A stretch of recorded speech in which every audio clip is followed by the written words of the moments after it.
大家好，我哋係心遊嘅爸爸媽媽啊！係啦，今日咧學校邀請我哋咧就拍個短片，就介紹下我哋呢個屋企啦，同埋咧就講下呢個心遊咧育嬰院前、育嬰院後嘅成長嘅分別啦，同埋咧介紹下一啲我哋嘅湊細路嘅心得，順便可以講下一啲咧我哋認為對湊小朋友咧相當之有用嘅嘢啊！先講下我哋屋企先。成員咧就其實係啦，好開心啊！心遊係啦，咁其實就唔止我哋三個嘅，仲有隻貓。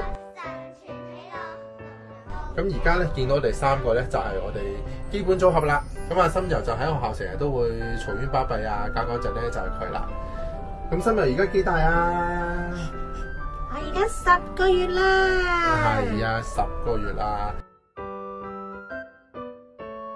咁咧，佢入育嬰院嗰時咧就應該係2個月多左右就去呢個育。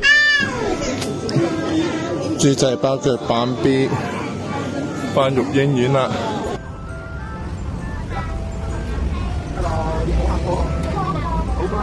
咁前後後咧都差唔多8個月啦喺育嬰院。咁佢最大嘅分別咧就係咧，佢之前咧係唔係好識表達嘅，但係咧入咗育嬰院之後咧，我個人感覺啊，就係咧佢而家多咗表達，就係譬如話一啲想要嘅嘢啊，咁樣其實見到佢一個好明顯進步嘅。同埋咧，我覺得佢去育嬰院嘅最大嘅得著咧，就係佢識到好多朋友仔。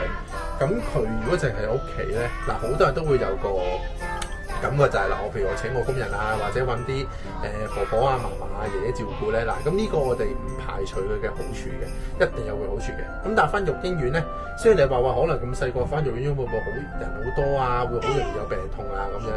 咁但係咧，佢翻育嬰院好處就係第一，佢會可以有啲真係有啲老師去教佢行爬啊、碌啊，咁啊有啲都去玩下啲手作仔啊咁樣，咁都有好多嘅見到佢學到嘢啦，咁同埋佢都識到啲朋友仔。可以細個就冇咁怕人啦，咁雖然喺度咧幾多嘢講，佢最緊要佢唔怕人呢度咧，我覺得係非常之好啊！呢個成長，咁所以咧呢個就我哋少少對呢個去翻育嬰院嘅一個少少嘅心，即係諗法啦嘅感受啦。好啦，咁譬如喺屋企嚟話，咁究竟我哋有冇啲話好特別嘅湊 BB 嘅神器咧？嗱，我同媽咪都有各自唔同嘅睇法嘅。咁先講我先啦嚇。咁我覺得湊心遊咧，其實有一個我覺得非常之好用嘅咧，就係暖奶器。嗱，暖奶器係講緊嗰個有2款嘅，一款咧就係嗰個係用水嘅，一款咧就真係純粹係發熱線佢自己轉嘅。咁我哋2款都有用。咁我覺得最好就係咧，如果你係真係急住要整暖啲奶咧，用水嗰個係最好嘅，因為係快，但係咧佢就好難掌握個溫度，有陣時就好快就會過咗熱啊咁樣。咁所以我哋有另一 set 咧就係靠發熱線就整熱啲奶嘅啫。咁嗰個就會同你計埋時啦，同你減埋奶啦咁樣。所以我覺得呢個係真係相當好嘅發明。咁媽咪咧，媽咪有冇啲覺得好用嘅嘢啊？心遊咧就比較唔好望佢成日都喺度嗌啦。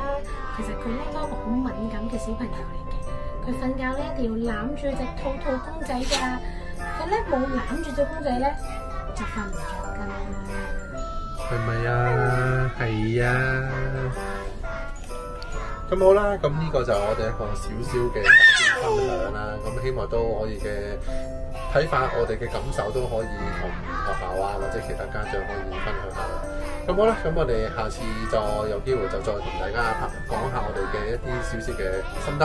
咁希望大家其他家長都中意呢個嘅分享，都希望可以學校同大家見面啦。好，我哋拜拜，悠悠，我哋同學朋友拜拜。